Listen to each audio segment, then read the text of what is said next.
Hi, property people. Thanks for joining us today. As always, we will be sharing ideas, experiences, problems, and solutions for property people like you. Our interviews will get you to know some of the most active professionals in the industry that have achieved some pretty impressive stuff. Hearing about their successes, failures, strategies, and insights, we really hope you enjoy.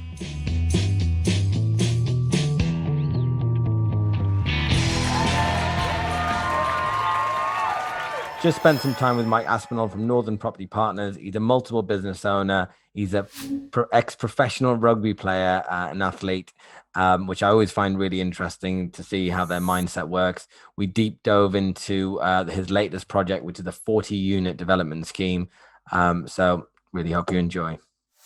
Hi, everybody, and welcome to another episode of Property People. Today, I'm joined by Mike Aspinall, multiple business owner of Northern Property Partners is the business that we know and love on the socials on Instagram. They offer an end-to-end investment service to their clients, of course, in the north of England. Very, very interesting career, though, over the years, because it turns out as well that Mike was a professional rugby player, professional athlete. I'm always intrigued to find out a little bit more about professional athletes and how they move into the business world and how those things kind of correlate and help each other out. So thank you for joining us today, Mike. How are you keeping? All good, thank you, mate. And a pleasure to come on and have a conversation. As far as how I'm keeping, I actually had a shoulder replacement surgery 4.5 weeks ago, maybe 5 weeks ago now. So those that are watching, this shoulder is sort of very slightly smaller than this one these days because it's partially made out of metal. So that's the you're going into the ex-athlete and how you keep it. It's like, well, I'm paying the price for my first career at the moment, but it's all good. I wouldn't have it any other way, and hopefully get a lot of years out of this one. Well, that is very interesting because a few weeks ago when we were trying to put a date in the diary, you mentioned that you were going to be having the surgery. And I was like, what's it about? And I had the inclination, because you've got that sports background, that it might be something to do with that, somewhere linked. I mean, rugby is a pretty intense sport physically. So is it something related? Yeah, absolutely. Yeah.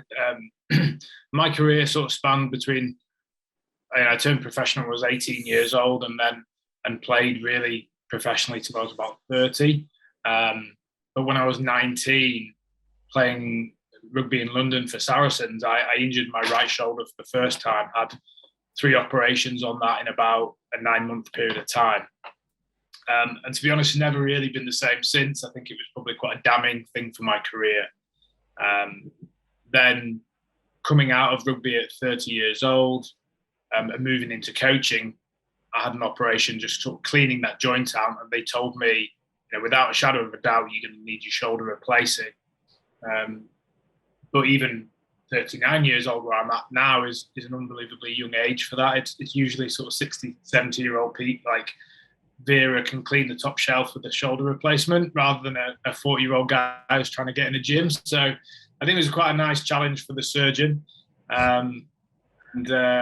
Yeah, we're breaking new ground, and we're certainly trying to push the boundaries of what we can do with the shoulder replacement. But it's a good challenge, and I wouldn't change anything in my career really. It's got me to where I am today, and the shoulder is a part of that. As you said, it's an intense game. It's a pretty brutal physical game, and I absolutely knew that when I got into it, and it's part of what I loved about it. So I'm not going to sit and complain about the backlash of that.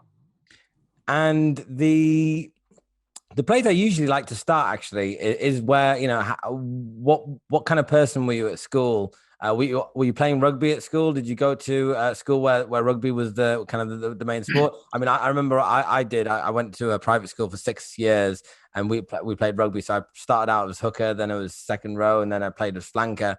And it is brutal, and I was always the smallest guy on the pitch and getting beaten up, but playing in the forwards.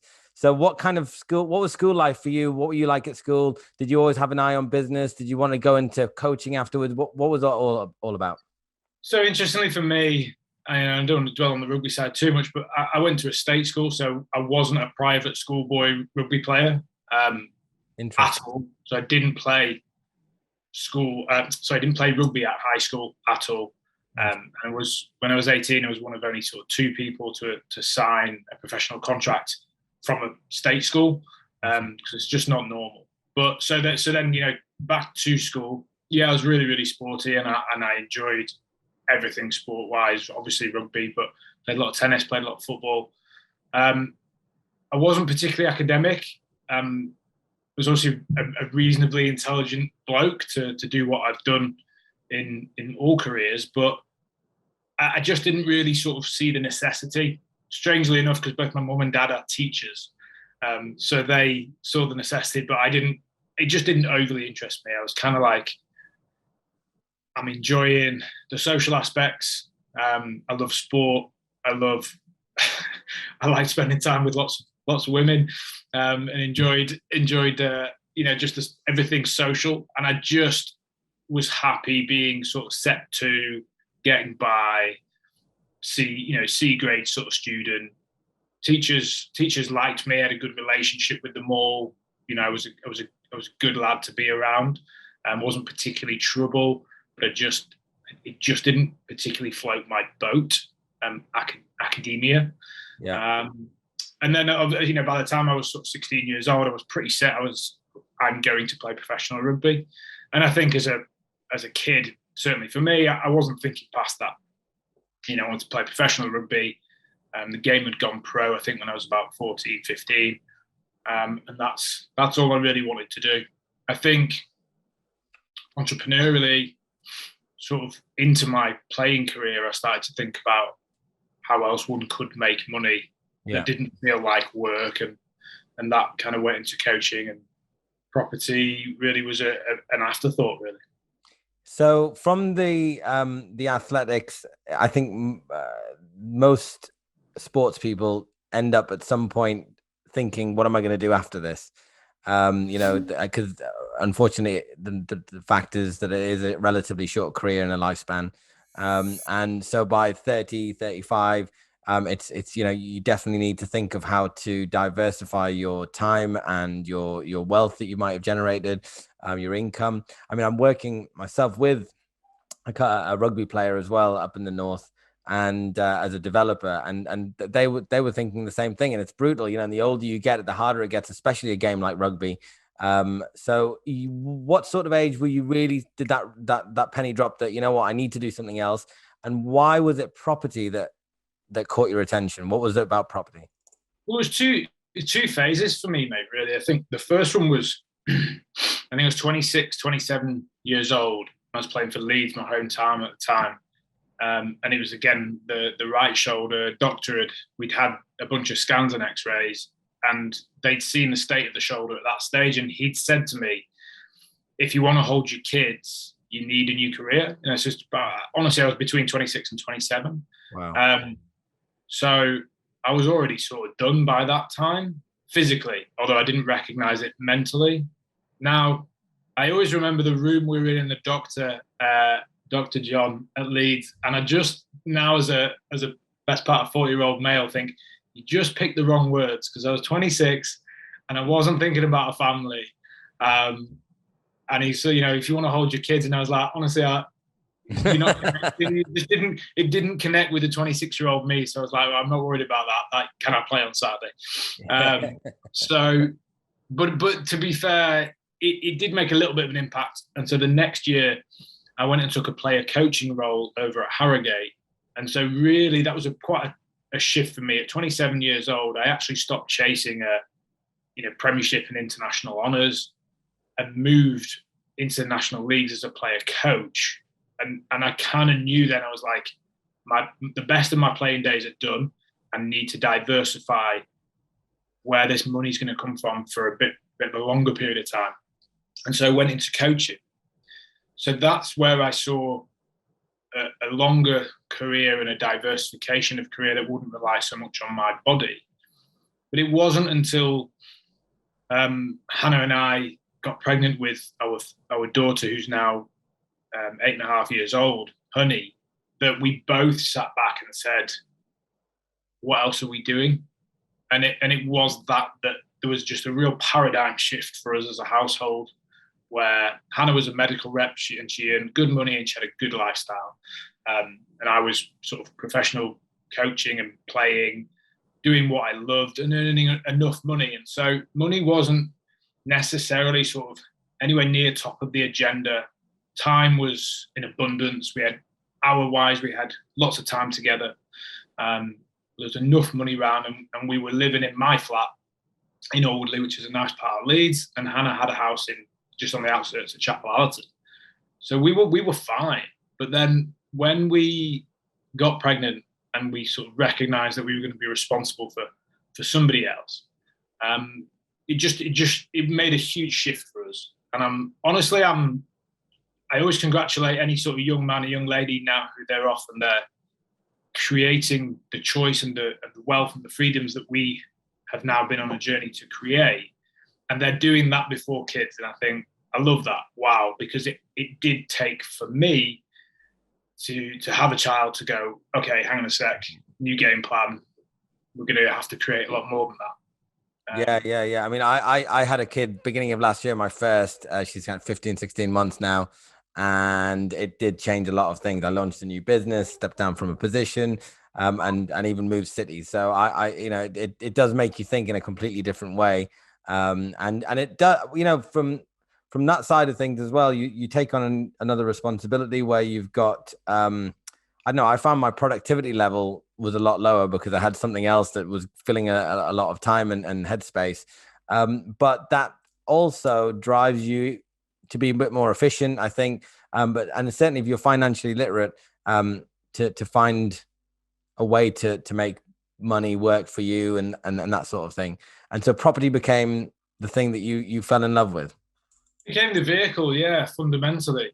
We looked at a couple of things and we dropped onto a property course and we were just primed. We'd already been into sort of personal development for 2 or 3 years, and we were nicely primed for everything that they were teaching us. We were planning on selling Hannah's house, which we'd already rented as a 3-bed HMO illegally because we didn't know what we were doing.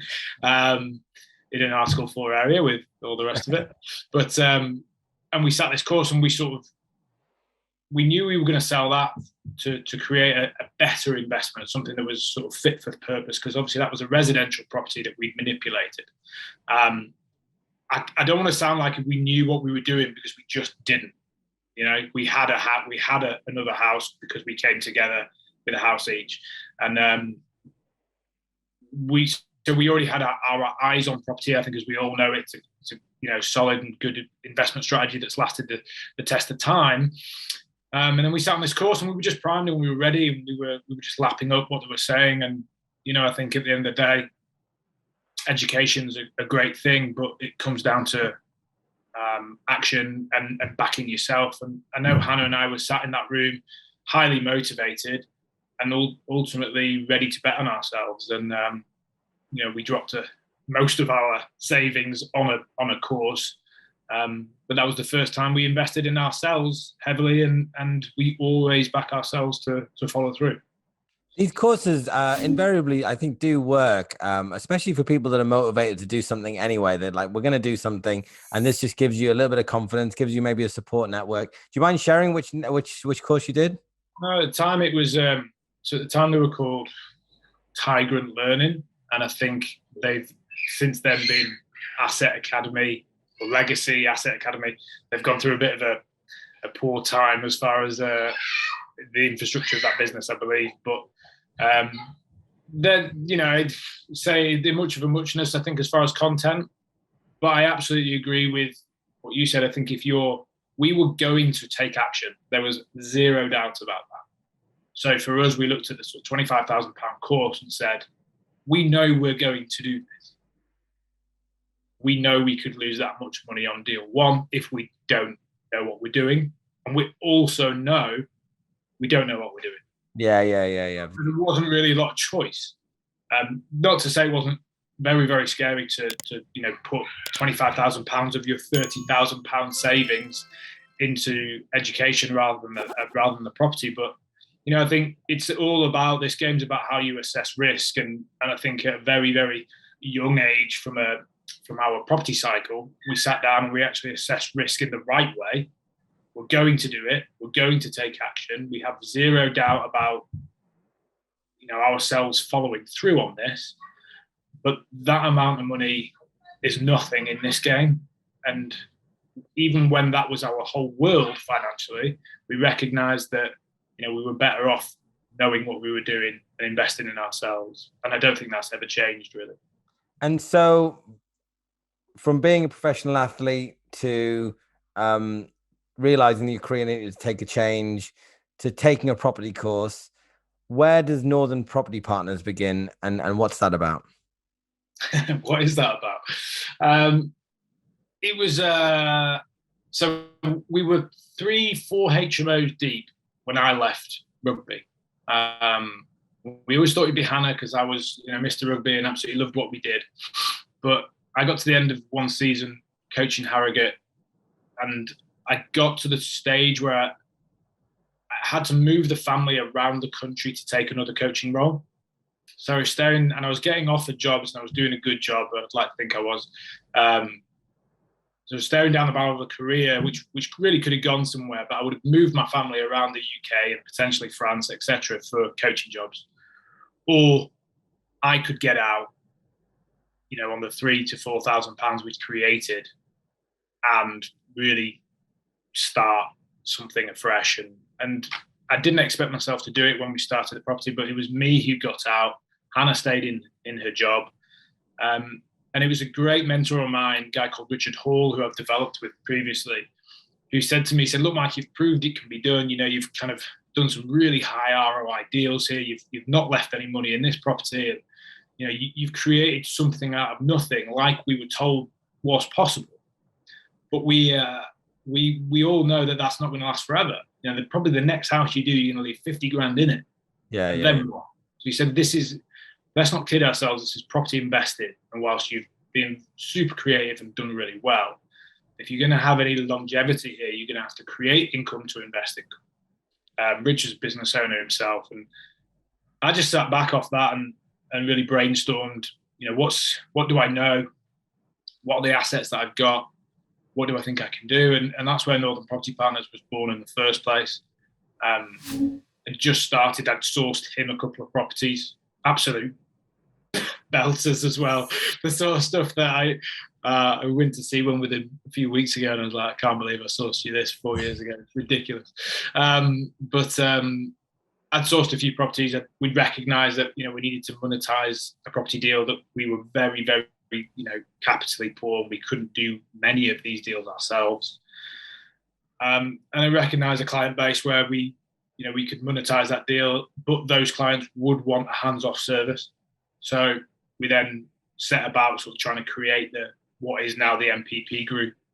And it took legs over time, very organically, from creating a demand of properties, then created the demand for refurbishment, interior design and letting.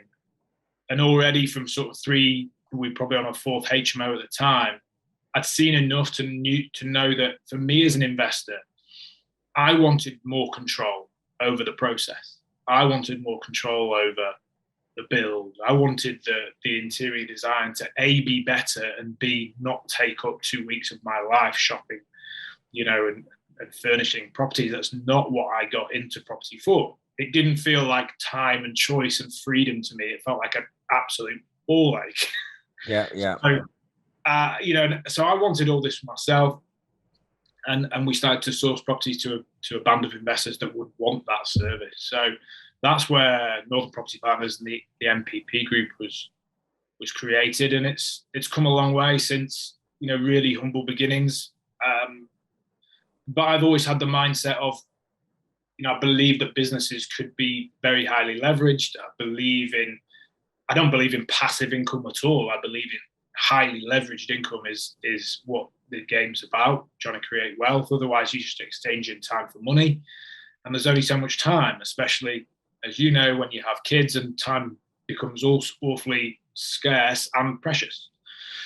So it's taken a lot of effort and strategy and bringing the right people to the party over a sort of best part of 6-year period of time with the MPP group, but it's doing really well, and it's a really good income stream for us, and it's something that we're really passionate about and we really enjoy. We spend more of our time working on the MPP group than we do on our own portfolio.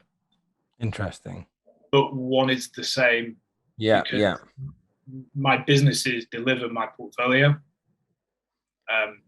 Just like if you said, "Oh, look, at the end of this, Mike, do you know what?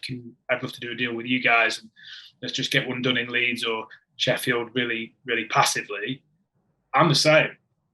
I'm just doing the same thing. So for me to make sure that our build team's on point and our systems are working well is making sure that my portfolio gets delivered well as well. So absolutely, I think it's a really clever way of doing it. It's all complementary. Your day-to-day activity, your personal goals are in line with your business goals. And it sounds to me like the group of companies covers sourcing, refurbishment, interior design, and the back end management and lettings of these properties. And of course, in the north of England compared to the south, you've got better yields in general. So there's a good incentive to have that portfolio and that lettings business at the back end. Did you have to do any other kind of courses on it? Did you kind of, or is it all self-taught? I know this stuff can be self-taught just because you're doing it for yourself. You're on site, you're project managing, and you're doing slightly bigger projects along the way as well. So you can kind of learn all of this stuff on the job, if you like. Did you take any further courses in project management or interior design, or is it kind of books and just getting on with it? No, it was self-taught to a sort of degree of getting it off the floor. And then it wasn't about particularly re-educating myself. It was about bringing better people to the team. Yeah. So, we took, there's a lifespan of any business where you're doing it all yourself. And all that for me was self-taught. I delivered project managed my own HMO refurb. So I was going to do the same for other people. I actually partnered with a builder at that stage. But if you look at the businesses now, the director and small shareholder of MPP Developments is a project manager and quantity surveyor of 15 years experience, and he's delivered £20 million high-rise projects. That's to go where we're going. We needed him. I don't have the time nor the intention to educate myself to that level. I need to know enough to challenge the team, but I need an expert in there. And so that company now has a team of project managers, quantity surveyors, we've qualified, QSs and PMs who've delivered all sorts. And I sit there as the sort of common sense owner who can challenge the people with a greater detailed knowledge. But ultimately, that becomes my role. So it's exactly the same with the interior design. The letting company I only own a small part of now, and that's it's a big operation. And again, I'm just there as one of the sort of relatively passive directors to challenge the business infrastructure. We've got a managing director who runs the office for me. If I'm anything, I'm CEO, and I'm there at a very strategic level, because I don't want to be the first through the door, last out. And so it's about putting a team in place. It's not real business is not about you in the end. If we were to pick one of those, the sourcing, the refurbing, the interior design, the lettings, if you had to pick one of those, which one would you enjoy the most? Which one would you say that I'd like to do the most? It's kind of the most enjoyable part of the process for you. For me personally, yeah. For me personally, probably sourcing, but I haven't sourced anything other than a large scale development for three years plus. I don't even go to the properties that we buy ourselves. That's how I trust the team, and I know these areas well. Hannah, my wife, she's more involved in the sourcing side of it as well. But she says it goes, then it works. So but I'm not a builder. I like to see, as we all do in property, you know, you love to see an old building taking shape and becoming something wonderful. Yeah, But I yeah. don't think that really makes me, you know, a building enthusiast. Interior design, I love what changing spaces turns out. I do. I think I love looking at what they've accomplished, but I don't want to do it. And I certainly don't want to be involved in letting and management if anybody's got the experience. It's a bit of a thankless task at times, but I'm still, you know, I'm an investor at heart and a developer at heart, and so, you know, we're buying a few buildings right now, and to some degree I've sourced those buildings, but we're talking about sort of 40 flat conversions and then a new office for us to move into as well. That's impressive. So you've actually got to the point where you're now doing multi-unit conversions. I assume from kind of commercial to residential. Yeah, And so talk us through that specific deal. I mean, as much detail, I'm not sure where you are with the deal and how much you can share, but talk us through kind of how that deal came about and you know where you are at with it now. It's bad timing, mate, to be honest, because I've literally, anybody who follows me on Instagram, I've literally posted or some stories this morning that our lender, we're buying this building, so it's nearly 20,000 square foot of office space in 0.5 miles outside of Leeds city centre, with 73 parking spaces. And I don't mind saying, you know, we're buying that for £860,000. We bought it or captured it at auction, and the opportunity there for me was the vendor and the auctioneers did not have their shit, excuse my French, organised at all. They did not know what they were doing, and I looked at it and thought it'd come back to auction the second time, and we'd really deep dived in. So my solicitor, my PA, and myself had really deep dived into just clawing as much information as we could from them, because they had nothing. They were trying to sell this freehold building without sight of any leases because it was partially tenanted, without any real clarity on the freehold status, without a red line boundary, just nothing. So much so that I looked at it and thought, I know the building. We currently have an office about half a mile from it. And I thought, I don't think anybody else is serious is going to bid on this because there isn't enough information. So what we did was actually we were away we were in London for the week with the kids, and I spent sort of every odd minute on the phone to my PA, and Jordan did a really great job with our solicitor, John, in just digging and digging and digging and digging. And literally at the final hour, we got just enough information. We got clarity on the freehold, clarity on the red line boundary, clarity on leases. There was only one suspect, which was we didn't quite know how these leases were structured, but we knew that our intention was to develop so that we could draw these leases to an end anyway. And so we bid at auction and ended up securing it. There's only a couple of bidders, and everyone else bugged out before 860,000. So, and Jordan, bless him, was doing the online auction, and I was on the phone to him, and having dinner just off the Thames, walking around a hotel with a glass of rosé, listening to Jordan bid on the property. It was the weirdest thing that I've had in property so far, especially as he had to bid £1,000 at a time. And so we could just hear this auction going on for about an hour. And it was quite comical. But it ends up, we're paying about £35 a square foot with parking, 0.5 miles outside of Leeds. A lot of the buildings got real opportunity to put mezzanine floors in, so I'm going to turn that 20,000 square foot into 30.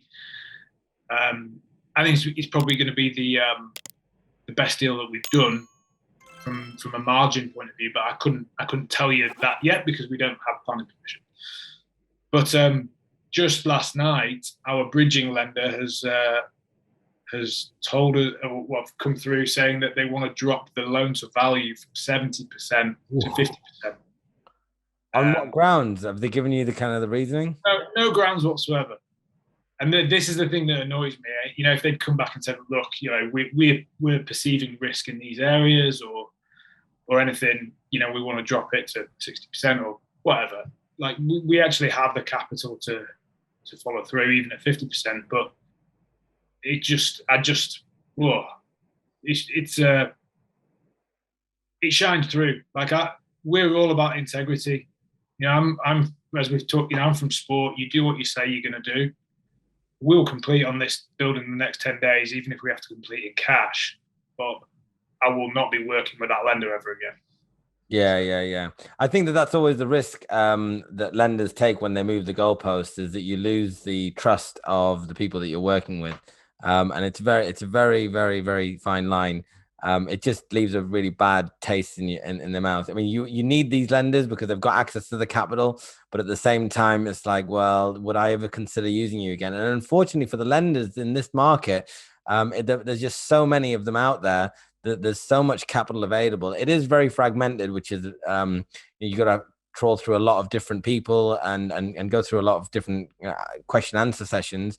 But unfortunately, if you do move the goalposts, the chances are that you'll just move on to the next lender and never use that one again. So it's a shame that one's done. But I guess there's an opportunity for somebody else to jump in. Usually bridging lenders can move quite quickly, and if you need the cash in the next 2 weeks.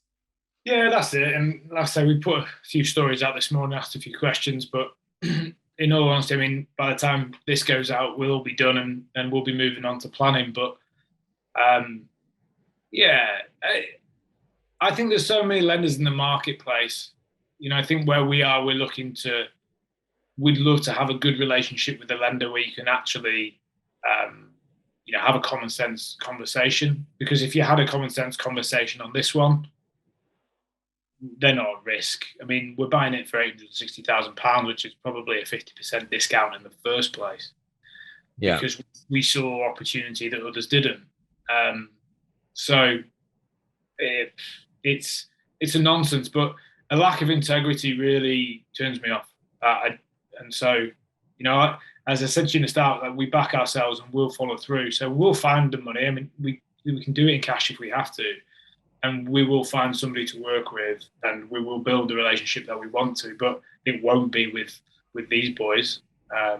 And yeah, so I kind of look at, we're humble enough, we're small fry, we're small fish. This lender will do fantastically well, but yeah. We're also doing enough to have a value, and I kind of want to work with people that share our values rather than play those sort of games. So out of interest, actually, because this is my game, did that lender come via a direct relationship, or did it come via a broker? We used a broker. But that was just because we used this broker for lots of things, our clients as well.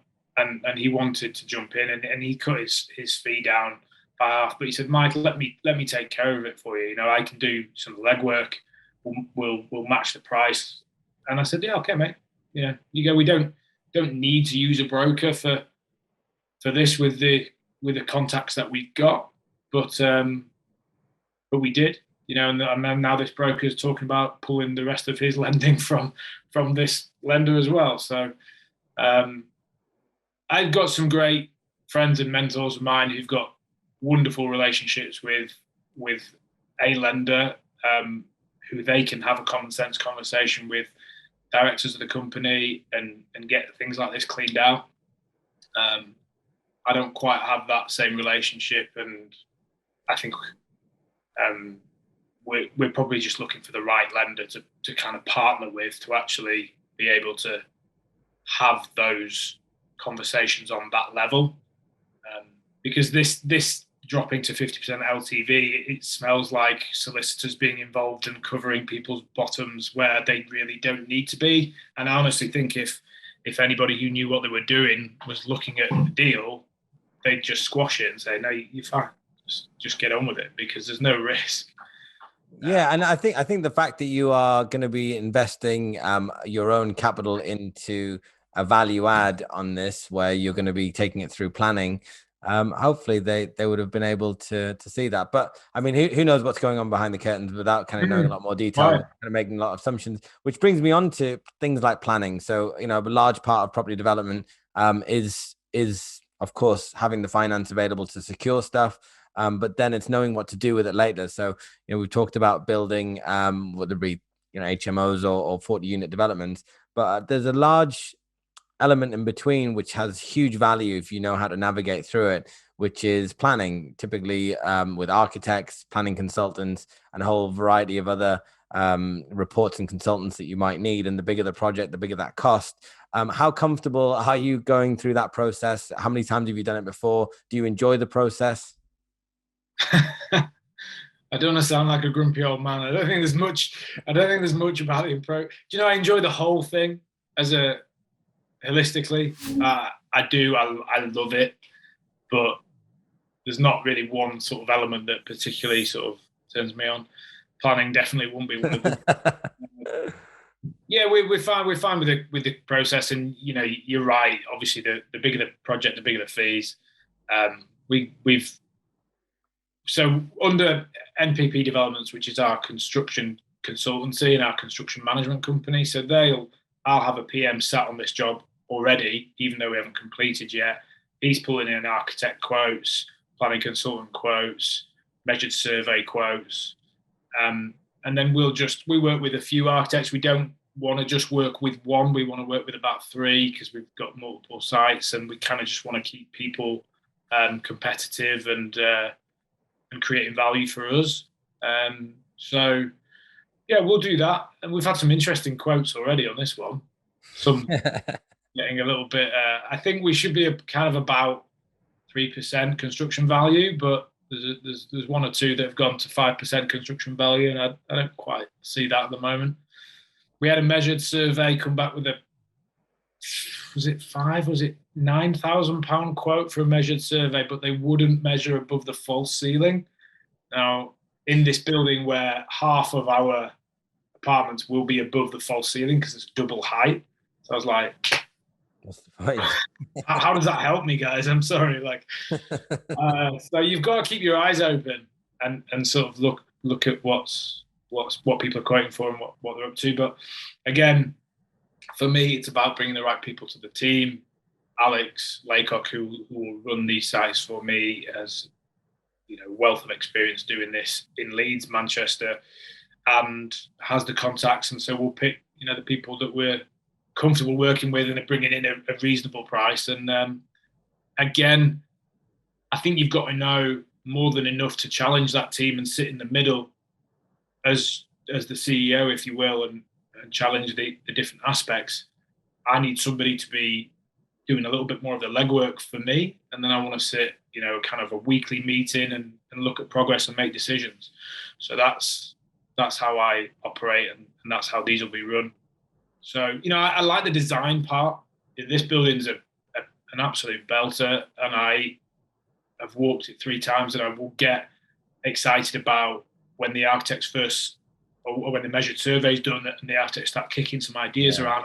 I'll be involved in that, and we've delivered schemes very similar to this, so I can kind of see how this one's going to work already.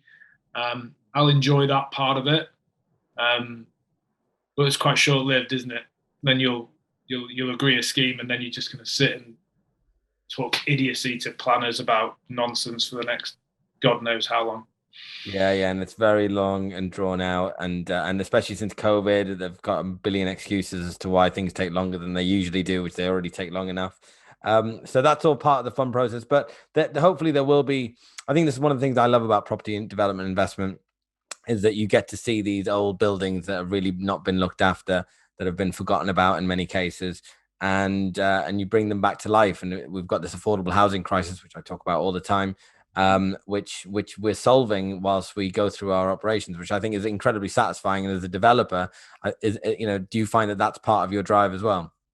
Yeah, I just think it's something that winds me up. We have this housing crisis, we have a shortage. We've got, and I know what they're saying about sort of permitted development rights. I mean, this building's, the exterior is grade 2 listed, so it's not a PD conversion. However, it should be a bit of a no-brainer with 70 parking spaces and no listing interiorly. So we won't touch the facade apart from, tart it up and make sure it's all good. So I love to think that we're going to be bringing sort of 40 plus new homes to my hometown in a building that at the moment is not even being well utilised as office space. And obviously there's enough of that. We're buying a building 500 metres down the road, 10,000 square foot to move into with the MPP group, which we'll move into, and that'll be fully tenanted. So it's nice to also look at the areas of my hometown and think how we're going to make a really positive impact to that area, because this is a big landmark building, just outside of Leeds, and I know what we're going to do with it and how it should feel and look by the time it's finished. And it's an area that's coming up, and it's nice to sort of think that we're going to be doing our bit to pull those areas up and drive a nicer environment for sort of that side of Leeds. And in terms of longer term vision, a lot of the stuff that you're doing is in and around the north. It's kind of within the name of the company. Is there any ambition or any intention to go out further afield, or are you quite happy at the moment just focusing on what's in task in hand? It may be something in the future, but just not on the radar at the moment.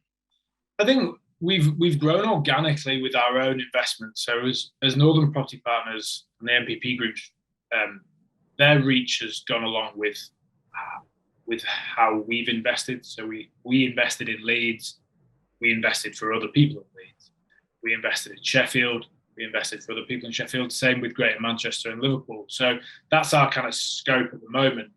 If I'm honest, at the moment, I don't think there's a need for us to stretch particularly. There's plenty of opportunity, and also you've got to look at the feasibility of your teams and your workforce and everything. I think we're covering pretty much the whole of that sort of band of Northern Powerhouse and Sheffield as well, and everything in between. So we've done jobs in Wakefield, Barnsley, etc.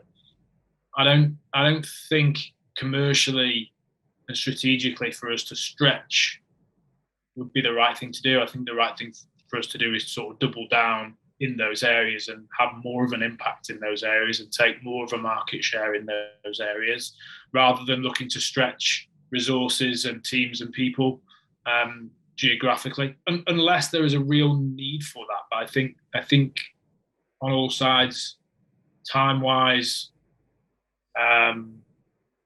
sort of job satisfaction-wise for our guys, our teams, I think it's about doubling down where we are really and growing more of a market share in those areas. Totally makes sense. And my final question really is going back to that. I'm always fascinated by athlete entrepreneurs, and there's something about mindset as well in trying to be successful. Do you find that your earlier beginnings have given you that drive to build this large team to go the places that you've gone, which many try and are not successful? Do you think that there is a correlation between your competitive edge as an athlete and what it took to get there and what you're achieving now? Yeah, I think there's two aspects. I think 100% the competitor in me, the athlete. I don't really know how to quit, and I think my shoulder probably tells you that. Certainly, the way I feel in the morning tells me I should have quit a lot earlier. But yeah, I know I've got some great framework for what hard work looks like physically. I've been at some really dark places physically in training, and I carry those with me all the time. I've done Marine Commando pre-season camps where the whole week was based around pain thresholds and understanding how to work through pain thresholds. And it was brutal. This was 20 years ago where the game had just gone professional. You wouldn't get away with it these days. But I know what hard work looks like, and this isn't it. I don't work hard now. So I've also faced a lot of adversity in my life, and we always follow through. So, kind of this morning's lender, I'm like, you're an idiot because we're going to follow through anyway. And, like I say, they'll do their thing, but I know we'll follow through. That's what we do. I know we'll win. We don't know how to lose. Rugby is a complex game, and every week it's just about getting better. So I carry that with me all the time, and definitely sort of created a pretty thick skin. We're used to being told we're not good enough. We're used to looking at ourselves in the mirror and reviewing and reflecting and getting better. That's what we do. And I don't think people on Civvy Street do that. It's a difficult thing. And I know, running our businesses, it's something that we've really had to embed that culture in. And we have a few athletes in our office, but we also have plenty of non-athletes. And it's something that we've had to embed. Like, this is, if we stop reviewing you and talking about how to get better, then you need to start worrying, because it means we don't give a shit anymore. Yeah. So we carry that with us. But the other thing I think that's just not necessarily the athlete is also, when I talk about, knowing enough about everything, but not really needing to be an expert in one layer. And I think as a good director of rugby, which I feel I was for a good period of time, it's the same thing. To run a successful business, you can't be too heavily involved in one area, but you have to develop the right leadership around you and know enough about those areas and know enough about those people to get the best out of those people. And I think that, rather than that coming from me being a rugby player, I think that I gained 10 years experience of being a rugby coach and a director of rugby. And I think I've taken that into business. I think that's an important point, that a lot of people have a misconception. I mean, there's the difference of being a manager and being a leader, and the skill sets required. And having had the experience that you've had doesn't necessarily need to be in the same industry, but that's a transferable skill that you can take within, into any business. And you've obviously been successful in doing that and bringing it all together, and then creating the culture that you want to see, to be able to build your future, which is great. And you know what, I'm very excited to. Well, firstly, I'm very curious to know who this lender is. But since you're mid-deal, I'm not. I appreciate that it's probably going to be sensitive. But well, when's this going out? This is probably going to go out in a week or two. So the deal will have crossed the line. I'm all right, because at the end of the day, again, this is integrity. Like, we may take the 50% lending because we can, but it doesn't make it right. And I'll be telling them exactly what I'm going to tell everybody else. And if you treat people this way, I'd expect that people, when we do a bad job, I know people are going to tell people about it, and we've done bad jobs. So it was Roma Finance. Right. Okay. Well, it's out in the public now, but it'll hopefully be all said and done by that time. And as you said, you know what, the offer is going to be on the table, and you may take it at the time, and that's just a business decision. It doesn't necessarily mean you're going to do repeat business. And I always find that that's actually the most important thing. I relate it to the restaurant business. When something new opens, it's all flashy, and people will go try that food. But if the real key is, are they going to come back? Are you going to get them to spend their money again? And that's really, I think, the sign of a good business, when you can do that. So even if you take the money from this lender, from Roma, the fact that you're unlikely at this stage to use them again, never say never, I guess. And the relationship does develop from there, and maybe something does come to light where you can kind of take a view on it. You never know, but we'll wait and find out. Time will tell on that thing. And either way, I'll talk about it transparently and honestly. And as I say, it's, if a decision maker there grabs hold of this and realizes they're behaving very poorly and changes the script, then fantastic. And obviously we'll talk about that. But the repeat business is what it's all about. It's what we're aspiring for in the MPP group, and we understand if we do a really poor job for somebody and it's a hassle, that we're not going to get that. But it's what you're aspiring for. You look at this and you go, there's got to be a couple of £1 million of development finance in a year's time for this, and they're primed for it. This is one of 3 sites in Leeds that we're have either bought or are buying, and seems a little bit narrow-minded and short-sighted to me, but that's their business. Absolutely. We'll wait to see how that cookie crumbles, and I'm actually very excited to see how this 40-unit scheme in Leeds is gonna go through planning. So I'd love to have you back on at some point where that development has made some progress, so you can tell us a little bit more, dive into some detail, and some of the deals that you're doing, and share a lot more of, I think, what's a great journey. Absolutely. Well, be a pleasure. It's been good chatting as always, and let's do it in a year's time, hopefully with the planning ticked off. Happy days. Thanks for joining us, Mike. Have a great day. Thanks, mate. Thanks for tuning in today. We've got lots more super active property people coming up, so keep up to date. Click the subscribe button, hit the bell icon, leave us a comment, share us and find us across social media, and we'll see you next time.